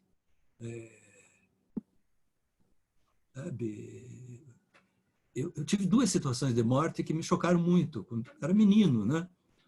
Eu estudava num grupo que fica onde hoje é a PUC. Ali existia uma escolinha que se chamava Grupo Escolar Jockey Club. Era uma escolinha, uma casinha de madeira, bem antiga, e eu morava ali perto do Teatro Paiol, então ia a pé para a escola, né? Mas lá no fundo havia umas cavas, e um dia rolou a notícia que um homem estava morto, né? Ele se afogou nas cavas, né? E aquele alvoroço, todo mundo queria ir ver, e eu já não queria muito ver, porque, né, eu tenho um pouco de pavor dessas coisas, tenho até hoje, na época eu já tinha. Quando eu vi aquele homem, né, estufado daquele jeito, roxo, né, aquilo ficou na minha cabeça por muito, muito tempo. Sabe, como, né? Eu lembro uma cena de briga que eu vi quando eu era menino nesse grupo. Eu já não era mais nesse grupo. Esse grupo foi demolido e construiu-se a Escola Manuel Ribas, que fica ali perto também, né? Escola Manuel Ribas. Ali na esquina da escola tinha um bar. E um dia eu vi 2 homens adultos brigando. Aquilo me chocou profundamente, porque nunca imaginei aquilo. A gente era piá, brigava. Eu brigava. Por que não, né? Porque a gente não dava um tombo no outro e acabou, né? Mas eu vi os caras tirando sangue um do outro e aquilo não acabava, né? Não acabava. Era uma coisa, um filme de horror, né? E era real, aquilo estava acontecendo de verdade. Meu vizinho morreu, seu Stanislau, vizinho do lado. Eu lembro que a roupa que eu usei para ir no velório do seu Stanislau, eu nunca mais consegui vestir na minha vida. Tiveram que jogar fora, doar. Aquela roupa eu não conseguia, eu sentia cheiro de morte nela. A gente fica chocado, né? Não é para menos, né? Mas há que ter um entendimento que essas coisas fazem parte. Esse sofrimento existe e a gente pode sair dele. Tem que ter essa clareza de que é possível sair disso, né? Então, vamos trabalhando para isso. Os 3 selos do Dharma a gente passou. Acho que agora podemos, então... Aqui, deixa eu mostrar para vocês aqui o En Elo. Isso é uma caligrafia do monge Ueda, um Shodô, né? Ele gosta de explicar isso, por isso que eu achei que ele poderia fazer isso hoje. Mas vamos encerrar por aqui esse. Estamos na marca das 21, ou seja, vamos para o módulo 4. Módulo 4. Onde é que está o 4? Acho que eu fechei. Deixa eu abrir de novo.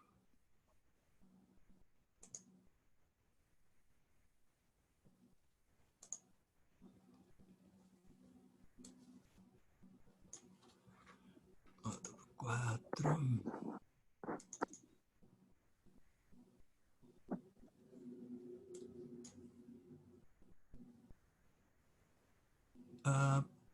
Tá. Acho que pode ser por aqui.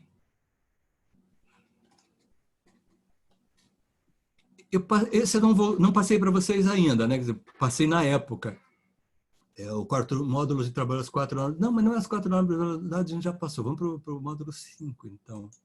Módulo 5, estamos mais perto do que pretendíamos.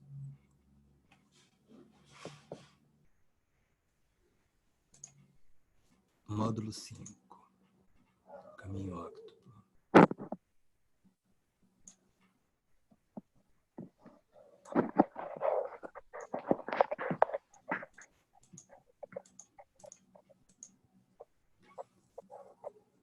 Então, a gente tem aqui a representação do meio e caminho. Caminho do meio, né? Ele se mescla com a questão do caminho óctuplo, porque quando se chega ao entendimento de que existe o sofrimento, de que existe uma razão para o sofrimento, que existe um modo de atuar na origem, e esse modo é o medicamento que se chama caminho do meio. E são os 8 passos que a gente precisa fazer para poder progredir, né? Acho que eu coloquei exageradamente grande, deixa eu diminuir um pouquinho, senão eu perco o slide. Ok. Então, esse caminho óctuplo é feito de consciência correta, ação correta, intenção correta. Esses nomes são chamados de maneiras completamente diferentes, conforme o autor, a linhagem, né? Mas, no fundo, é a mesma coisa. Ação correta, intenção correta, modo de vida correto, esforço correto, concentração correta, fala correta, compreensão correta, consciência correta. Então, esse nobre caminho óctuplo tem a maior parte do budismo ainda usa essa sequência, vamos dizer assim, né? Começa com compreensão correta. Compreensão correta é a clara perfeição e percepção das 4 nobres verdades. Ou seja, uma vez que você entendeu aquilo, você já sabe que tem um caminho e que, seguindo esse caminho, você vai conseguir obter uma situação melhor, uma felicidade mais verdadeira, né? Então, tendo uma correta compreensão do que você quer dizer, tendo um ancoramento na razão, aí você, então, tem a possibilidade de ter o pensamento correto. Porque o pensamento, você só pensa correto se você tem alguma coisa que te leva a fazer isso. Senão a gente se entrega ao pensamento, ao devaneio, à bobageira do dia a dia, né? Então, existe uma intenção correta. Para ter um pensamento correto, uma intenção correta faz com que ele atue. Você tendo isso, você também, claro, fica mais fácil de você fazer uma fala correta, porque você naturalmente já ligou um observador, porque as coisas vêm na cabeça da gente, as maiores besteiras passam na cabeça da gente. Se a gente não está no momento um pouquinho antenado, assim como vem, a gente devolve para o mundo. Você está pensando uma asneira qualquer e você solta para alguém aquilo e... Ok, já incorreu, né? No pensamento que não esteja correto, você já cria uma situação. Só de pensar mal de alguma coisa, tua vibração já é ruim, você já está gerando um karma. Se a palavra for errada, então, a mentira, a voz áspera, tudo isso, a depreciação, já é um karma mais pesado. Então, aqui, entre o segundo, o terceiro e o quarto, a gente já tem, digamos, um amadurecimento de karma. Na primeira situação, nem é tanto a condição de você se engajar no correto ou ficar no errado, né? Continuar a mesma velha história ou se superar. Daí, no 2, no 3, no 4, o quarto é a ação correta, ali é onde o karma, de fato, se desenvolve. E, a partir daí, você viria conjugar isso, o 5, que é o meio de vida correto. Esse meio de vida correto implica que, claro, você está fazendo todos os 4 passos e, além disso, o teu sustento é correto. Porque não adianta se fazer todos os outros e teu sustento ser com algo que leve alguém a sofrer. Ser dono de uma casa de jogos, de maquininhas, aquelas que enganam os velhinhos, né? Porque você ganha dinheiro, mas você vai ser feliz com isso? Há algumas questões até que são difíceis de tratar no meio de vida correto. Tem a questão não só de você fazer sofrer, mas de você permitir o sofrimento, por exemplo, dos animais. Se você trabalha diretamente com a morte do animal, né, você está incorrendo num problema. O budismo não se posiciona totalmente como vegetariano. Iniciou como totalmente vegetariano, mas como o budismo abraça as situações, ele também abraçou essa situação. Então, claro que tem o jeito de você comer a carne sem que ela seja tão prejudicial. Hoje que nós estamos fazendo um absurdo, a gente come boi feito à base de injeções de hormônio, a gente está jogando câncer para dentro. De comer carne hoje é jogar câncer. As galinhas, elas são todas feitas de modo artificial, a luz acende, elas têm 2 dias no mesmo dia, é uma loucura. Quer dizer, elas nunca mais comerão nada do que era natural, é só aquela porcaria feita em forma de ração, que é feito de porcaria, né? Na ração animal entra sangue de outros animais, entra rapa de de resíduo de qualquer coisa, né? Tem cálcio, né? É osso ralado. Mas, enfim, a gente está num processo que a gente entende como naturalidade que as coisas sejam assim. A gente se exime de parar e pensar um pouco. Dá para a gente pensar um pouquinho, dá para a gente... O budismo nos aconselha um pouco aí de compaixão para com os animais, né? Tem a questão, por exemplo, da bebida. É muito bom tomar um vinho, uma cachaçinha no inverno, né? Tudo isso é bom, uma cervejinha, né? Biro, né, Lucas? Biro. Lucas não. Mas, enfim, o álcool não é só isso. Tem o uso social do álcool, tem o gostoso, você tomar uma taça de vinho com um amigo, mas na medida em que você, por exemplo, faz parte, vamos supor, você é descendente de uma família que fabrica cana, né? A famosa pinguinha, né? E tua vida veio o dinheiro sempre dessa pinga. E você assume, você continua, teu sonho é produzir mais pinga, né? Muitas das pessoas para quem você está fornecendo isso não tem o discernimento do tomar um pouquinho. Elas são viciadas. Uma gota entra lá dentro, eles precisam de um tonel. E a vida deles está se esfacelando, a família está acabando, o emprego está acabando, né? Então, é claro que há um karma em cima de quem trabalha na venda da bebida. Não é o caso do Lucas, por exemplo, que alguém chega lá na pedra, um guaraná, uma cerveja. Tem cerveja na panificadora, Lucas? Tem. Não é nenhum crime. O cara chega lá, vai fazer um lanche, está quente, quer uma cerveja. Não é crime. Mas, enfim, responsabilidade com o que faz, né? As pessoas que hoje estão trabalhando em determinadas coisas jamais pensam na consequência disso.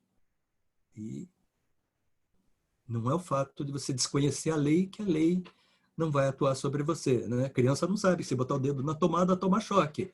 Ela bota o dedo na tomada e toma choque.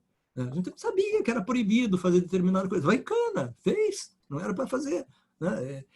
Karma é isso, né? É uma lei natureza que promove as coisas e a gente se faz de sonso e dá trabalho pensar em tudo, né?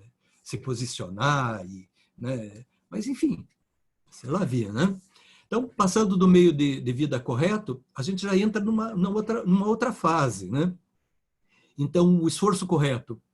O esforço correto já é uma diligência, quer dizer, você tem que estar permanentemente atuando como um controller de você mesmo, né? Não no sentido do controle externo, mas do interno, né? Você tem que estar o tempo inteiro percebendo para poder, cada esforço teu, ser... Sabe aquela pessoa que está desesperada, que tem um trabalho para acabar e ela se bota a fazer uma parte qualquer do trabalho que não tem importância nenhuma. Ela se bota a fazer, eu vou fazer uma ilustração para o trabalho. Bem no tempo que a gente era criança, né? Eu tinha que fazer papel ao maço, uma ilustração. Mas o texto que era o importante, você deixa para depois. Agora eu vou fazer ilustração. Acho que a ilustração não há discernimento no que é importante. Então, esse esforço correto, essa diligência correta, é fazer no sentido do que o budismo fala muito nisso, no que traga benefício. Se não traz benefício, não perca teu tempo. A única coisa que a gente tem na vida é o tempo. A gente troca tempo por dinheiro, a gente troca tempo por quinquilharias, mas a gente só tem tempo. O resto tudo é diversão, é uma forma, um passatempo, né? O resto tudo é passatempo. A gente tem tempo e tem um passatempo. Ou a gente se trabalha, ou a gente perdeu o tempo e perdeu a vida, né? Aí a gente entra já, digamos, na parte que até aqui, digamos, até esforço correto. Muita gente que nem é budista tem mais ou menos o entendimento de que é por aí mesmo, que está fazendo por aí. Mas daí quando você entra na atenção correta, que é a plena atenção, você entra na concentração correta, quer dizer, depois que você já conseguiu a atenção plena, você ainda consegue focar. Isso aqui é só para quem, de fato, já está nesse caminho. Então, o 7 e o 8, eu diria assim, foi o que Buda adicionou do resto que ele percebeu. até o item 6, não é uma grande novidade, é uma coisa de muito bom senso, mas no 7 e no 8 ele transcende, porque, claro, já existia a meditação, mas não era a meditação que, de fato, de autoconhecimento, era uma meditação de adoração, era uma coisa um pouquinho diferente, né?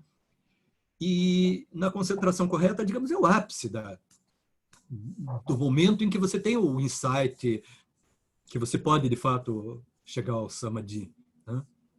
Então, olhar para isso é interessante, mas é interessante ver com estes olhos aqui, de que cada coisa está interligada a todas as outras, nada fica em separado. Então, não dá para você dizer, bom, vou exercitar a visão correta, né? Vou tentar discernir as coisas. A próxima semana eu vou trabalhar o pensamento correto. Não, se não tiver um, não tem outro. Na semana que você disser, essa semana eu vou trabalhar a fala correta, vou me policiar. Mas você fica o tempo inteiro pensando abobrinha, a tua fala vai, inevitavelmente, trazer as abobrinhas que fica rodando tua cabeça, né? Então, tudo isso daqui é simultâneo. Eu lembro que no vídeo eu falei numa octopeia, né? Não é uma centopeia, mas é uma octopeia. Tem que caminhar certinho as 8 patinhas, senão não adianta. Se uma for arrastando... É lindo ver uma aranha correr, né? Eu tive a oportunidade de ver, por exemplo, uma aranha dessa de mato, né? De jardim, assim. Ela saiu do jardim. Quando ela chegou na calçada, ela fez como se fosse um trabalho de amortecedor. Ela fez assim, ó. Ela se colocou de pezinha. E de pezinha, ela deu um pique. Mas ela correu uma distância enorme, essa assim, ó, de pezinha. A gente normalmente vê elas andando assim, né? Mas não, ela era enorme. E ela corria assim, de pezinha. Que maravilhoso foi ver aquilo, né? Coordenação absoluta de tudo aquilo.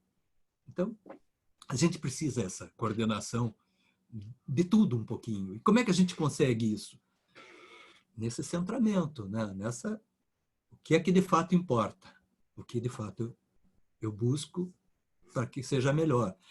Você consegue, é o fiozinho onde você vai colocando as 8 continhas, como cada uma dessas tarefas seja uma continha, né? Você faz um colarzinho com as 8 continhas, tá?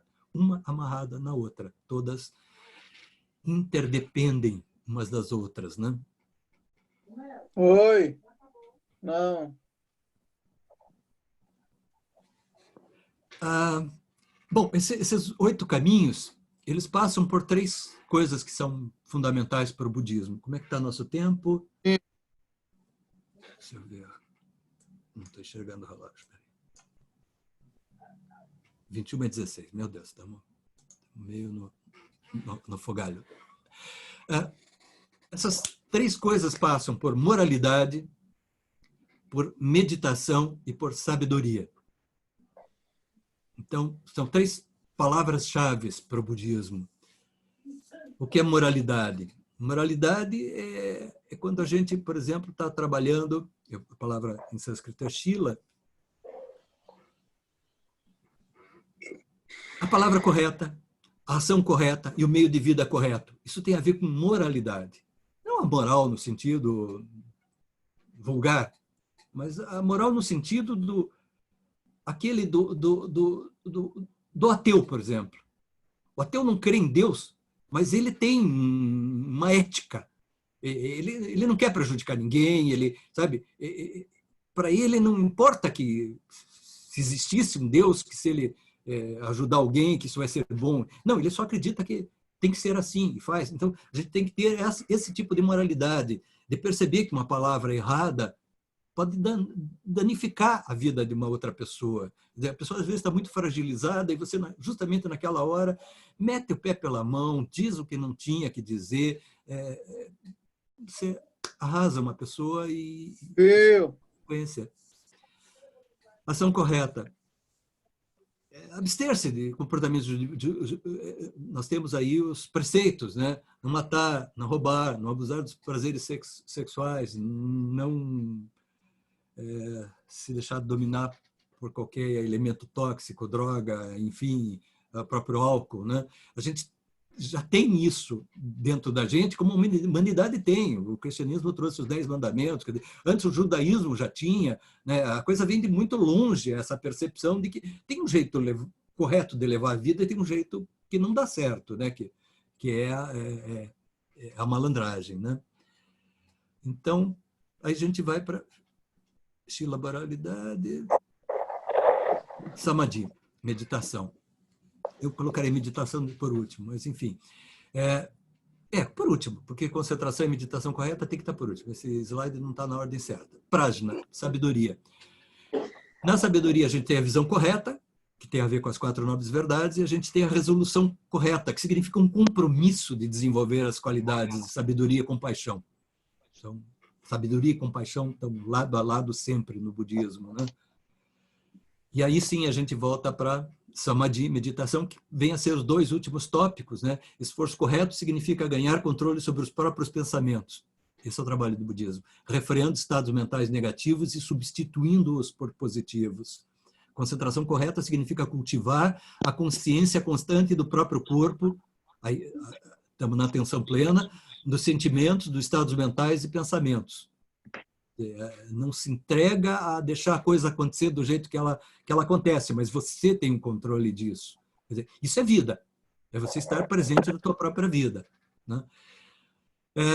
Meditação correta, desenvolver níveis de profunda calma e percepção através de várias técnicas que concentram a mente e integram a personalidade. Então, cada meditação tem um determinado desenvolvimento, a gente passa por N fases, até que você vai atingindo níveis de maior tranquilidade e isso vai te fazendo bem fisicamente, organicamente, você vai limpando muita impureza, né? O budismo tem muito disso, de a gente tirar fora a impureza, né? Por isso, sempre começa uma cerimônia budista, vocês veem o monge fazer assim, ó. Parece um penachinho de rabo de cavalo, né? Ele faz 3 vezes isso aqui. O que ele está fazendo? Ele está purificando o ambiente. Vamos falar de uma coisa sagrada, vamos primeiro limpar o ambiente. E ele termina fazendo o mesmo gestual, né? Então, sempre, a varinha de incenso é uma purificação, né? Então, a gente está sempre trabalhando nesse sentido da purificação. Isso é importante. Bom, caminho óctuplo, claro, ele conduz à cena da libertação, né? Moksha. É a libertação do sofrimento, né? A gente tem essa marca do sofrimento e ela pode não ser só sofrimento. Depende da compreensão da gente, né? Deixa eu ver se eu pulo aqui. Acho que tem um aqui que era bom. Não está aqui. Vamos lá. Então, esse caminho é chamado de marga, né? Marga. Marga é caminho, né? Tudo é caminho, né? Então, aquele desenho do tal também é marga, né? A palavra em sânscrito, né? Em japonês é shuken. Então, no simbolismo budista é representado pela roda do Dharma, que é o que a gente vai começar a estudar, cujos 8 raios representam os 8 passos do caminho. O nobre caminho já foi delineado pelo Tathagata em seu primeiro discurso após a iluminação, que foi o discurso de colocar a roda em movimento. Então, foi quando, digamos, o budismo saiu para começar a fazer o trabalho junto a todas as pessoas, né? Esse marga, bom, acho que vocês não conseguem ver aqui, deixa eu ver se eu consigo crescer essa imagem, acho muito bonita. São monges, fizeram uma mandala com velas, estão vendo os monges vermelhinhos aqui, todos de Bordeaux, né? São tibetanos, provavelmente. São velas. A gente tem aquele trabalho de velas que é feito, que viria a ser o Dia dos Mortos, que tem a ver com o bom também, né? Que a gente solta para os antepassados no rio, a lamparina, né? É uma coisa muito bonita.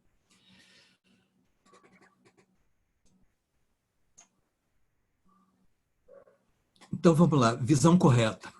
A gente já falou bastante de visão correta. Só lembrando o que é o Samyak Drishti. né, que são as palavras em sânscrito. San é uma raiz que transmite o sentido de perfeição e equilíbrio, estar em equilíbrio. E Drist significa direção, olhar, nariz, desenvolver uma visão de mundo, um olhar, uma perspectiva de equilíbrio, nem materialismo, nem nihilismo, aquela questão do nem lá, nem cá, mas no meio, perceber o mundo como algo existencial e simultaneamente em transformação. Esse correto entendimento, que é a visão correta, os americanos falam, o budismo em inglês é right understanding, né? Leva exatamente à compreensão correta, a visão correta, a compreensão correta. Então, tudo começa por aí, né? Samyag Sankalpa, é o pensamento correto, é o propósito, né? Se o que te guia é o propósito, você vai corretamente, né? O que é o pensamento correto? A razão daquilo que se faz, a intenção correta. Então, o pensamento correto se esconde atrás da própria intenção, né? Acho que precisa detalhar cada um desses passos, ou todo mundo já tem uma visão mais ou menos legal? Nós vimos só até o segundo, são 8. Nosso tempo está... Eu acho que a nossa última aula a gente abordou isso, né? Com bastante a última aula foi né? bastante bem trabalhado isso, né? Eu acho que a gente já tem uma visão geral. Já tem, assim. né? De qualquer maneira, eu vou compartilhar com vocês esse material. Novamente, vou colocar um áudio, porque eu não gravei naquele dia. Uma falha. Eu preciso resolver o meu karma com essa falha. Então, eu gostaria de abrir, quer dizer, para que vocês, de fato, questionem algumas coisas, ou me coloquem, pelo menos, coisas que vocês gostariam que voltasse a trabalhar, que com essas coisas preencheria alguma lacuna que tenha ficado. Se vocês quiserem fazer isso agora, se quiserem fazer depois, mas é uma necessidade que eu tenho, até porque como o curso não se deu da forma planejada, que era presencial, e para isso a gente teria uma situação de acompanhamento individual, que a gente não está tendo e que eu gostaria de reverter a partir de agora. Ou seja, a gente tem um espaço no Facebook do curso e a gente tem lá 3, 4 pessoas se registraram. Então, muitas das pessoas, eu não tenho uma informação um pouco melhor. Eu gostaria, se vocês tiverem paciência para tanto, ou me passam algumas informações, um rápido perfil, ou eu posso fazer um formulário desses do Google, né? Pedindo um pouquinho de informação, o que cada um está buscando, né? Eu sei que tem gente que não gosta muito de conversação, ela quer mais meditação, aí a gente tem que fazer um caminho diferente, porque aqui só é possível explanação. A gente botar para meditar aqui agora, todo mundo dorme, né? É uma coisa meio estranha. Se bem que estão meditando pela internet, né? Acho que a Bia tem uma situação de meditação. Tem, né, Bia? Tem. A tua experiência é boa nesse sentido, Bia? É muito boa, Jubal. Na realidade, agora em novembro, vai completar 3 anos que eu faço mindfulness, né? Nossa, maravilhoso, maravilhoso. E além do que eu faço também no meu curso, né, de aperfeiçoamento em yoga, né, lá no Unipaz, né?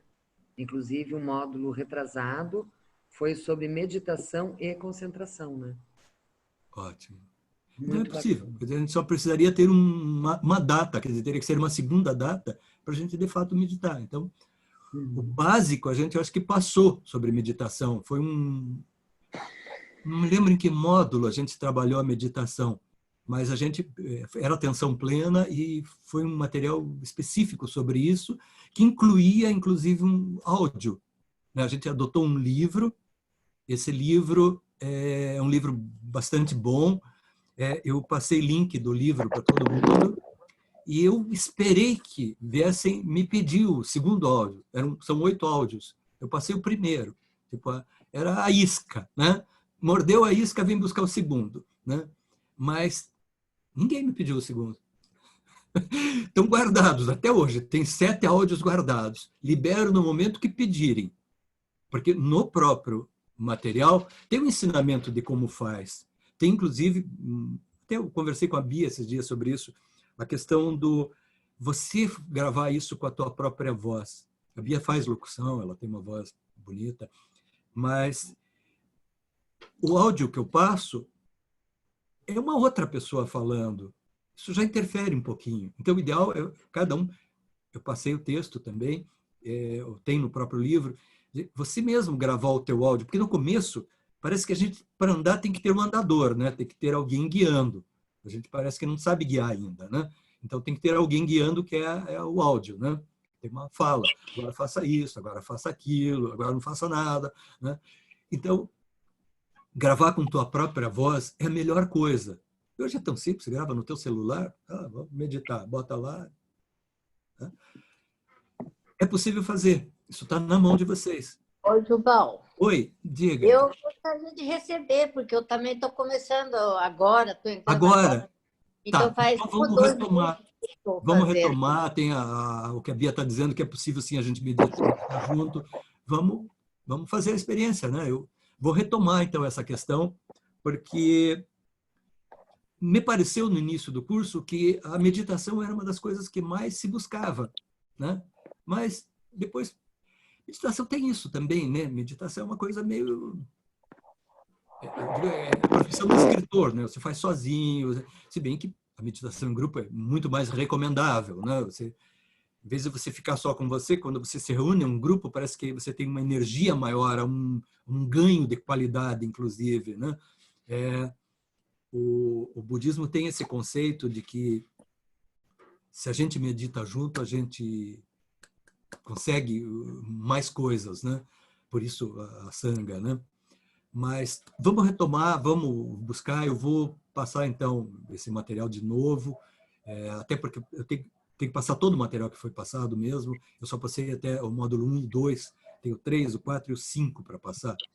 O sexto agora vai ficar gravado e a gente, com isso, digamos, nivela tudo de novo, né? E porque a gente precisa ter uma base legal, senão a gente entra em psicologia budista. A psicologia budista acaba sendo um pouquinho complicada. Não sei se alguém já teve um livro desse tipo. Ó, eu tenho aqui, por exemplo, um livro Psicologia Tibetana. Tá? É um livro bem gostoso, é um livro já um pouco antigo, é do Clóvis Correia, mas que eu gosto muito. Acho que foi o primeiro livro que eu peguei. Deixa eu ver. Tem alguns que são maravilhosos. Não tão fácil assim na mão. A biblioteca é grande e é complicado de achar. Mas a gente tem 3, 4 livros que pode se orientar, né? E a gente consegue, com isso, fazer um trabalho. Tem um livro, inclusive, do Lama Padma Santen, que acho que eu tenho... Aqui, ó. Este CD veio junto com o livro. Não veio junto. Você compra o livro, compra o CD, né? Essa imagem que vocês estão vendo aqui já é do tema da próxima aula. Estão vendo ali o que vocês veem? A serpente, o galo e o porco, né? Tá? Isso aqui, digamos, já é o centro dessa mandala que explica a roda da vida, que é a psicologia budista, né?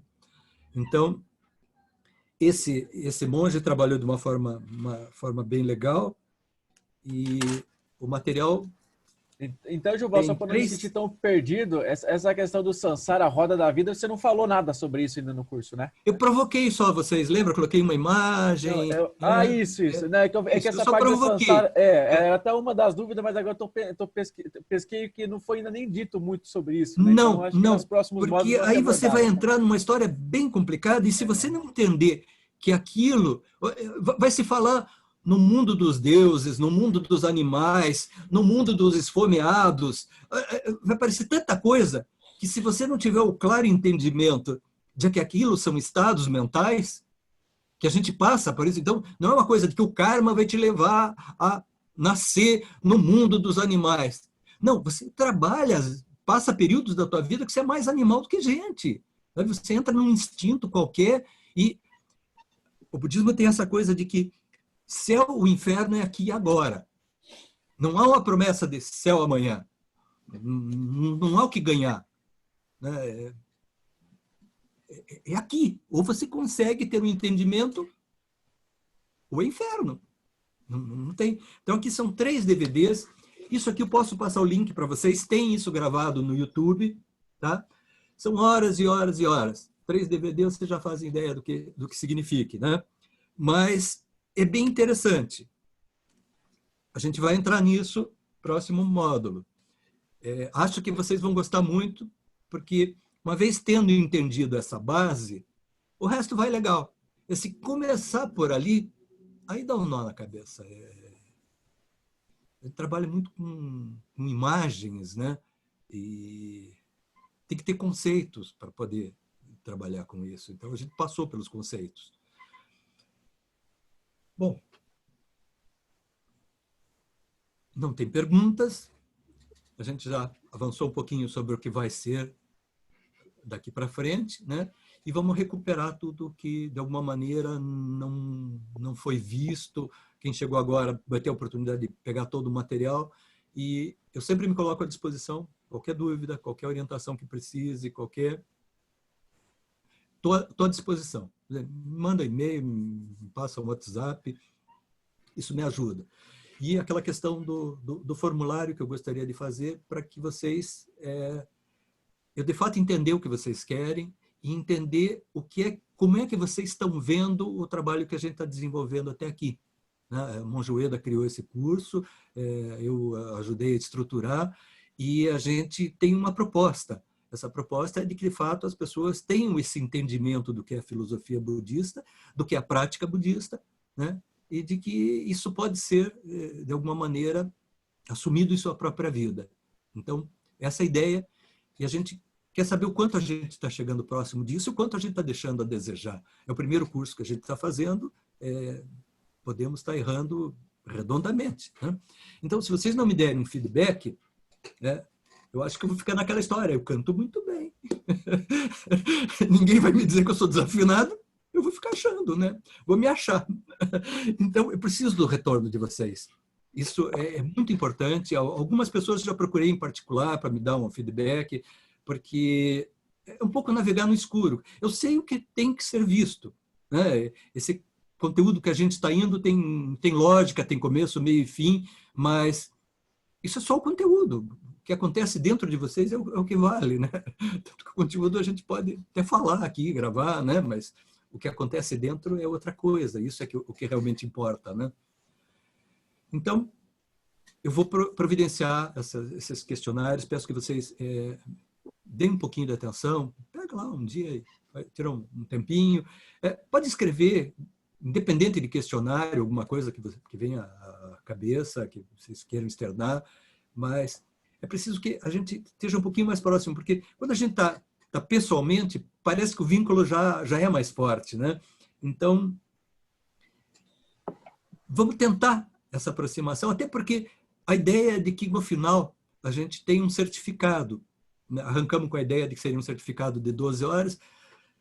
É gostoso a gente receber um certificado. Ninguém vai trocar de vida porque tem um certificado, mas o certificado tem determinadas regras, que era 80% de participação, por exemplo, né? Então, quem entrou no 5º módulo não pode? Pode. De alguma maneira, a gente vai confiar na palavra de cada um, mas eu vi o módulo 1, eu vi o módulo 2, eu vi o 3, me afirma que fez, sabe? Me dá um parágrafo dizendo sobre o módulo 3, para que eu veja que você, de fato, teve um entendimento, né? Pode ser um parágrafo descendo a lenha, dizendo, olha, que foi muito mal explicado, que foi confuso, entendi lufas. Ótimo, viu? Né? Então, quem sabe, em particular, a gente trabalha um pouquinho melhor aquilo. Mas, então, vou, de certa maneira, amolar um pouquinho vocês, né? Pedindo um pouco de informação, um pouco de retorno, até porque a gente precisa ter o nome correto de todo mundo, dados para poder fazer um certificado, né? Chegamos na metade, hoje já é o primeiro passo depois da metade. Então, estamos indo para o final. Então, quero agradecer imensamente a participação de todos e estou sempre à disposição para o que vocês precisarem, no que me seja possível. Fazemos em Butsu, porque o Monjoeda hoje não pode, mas eu podia convocar Lucas para fazer. E Lucas, posso convocá-lo? Dojo. Vamos finalizar, então? Vamos finalizar. Lucas está em informação para Monge. E ele provavelmente é o primeiro monge, é o segundo. Nós temos o monge Milton, que é do Paraná e que está em São Paulo, e o Lula deve ser o segundo. Ele é jovem, ele tem um pique que nós já não temos, né? Então, ele está indo mais rápido. Ele já consegue falar japonês, se bem que ele tem um pouquinho de japonês, né? 12,5%. Mas já tem, né? Eu, alemão, francês, não tenho nada de japonês, infelizmente. Então, vamos lá? Nos auxilia? Então, vamos lá. Gachou. Doshou de, né? Nado, amidado.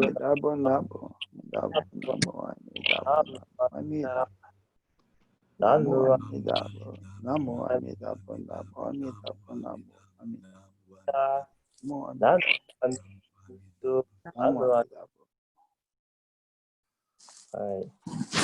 Essa reverênciazinha no final, ela coincide com o abaixamento da voz, né? Namo Amidabo. Isso. É uma veneração, né? No sentido correto da palavra. Ok, gente.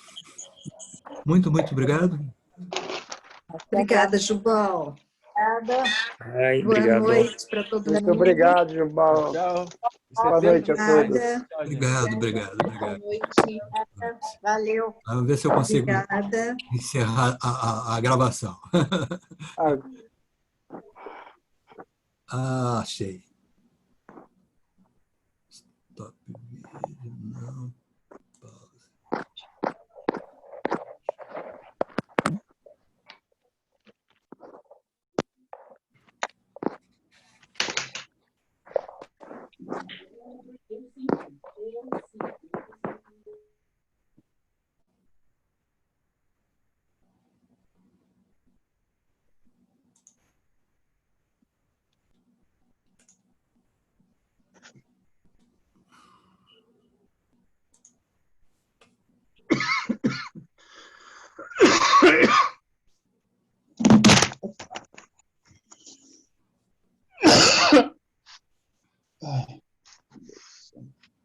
Não sei se de fato consegui concluir a gravação.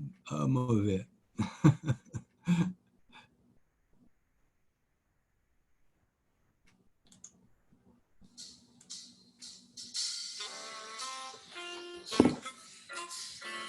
Salve, Lucas. Tô tentando aqui ver onde é que clica para terminar a gravação. Não sei se encerrar ela. Amor. Pause. Stop recording. É isso. Achei.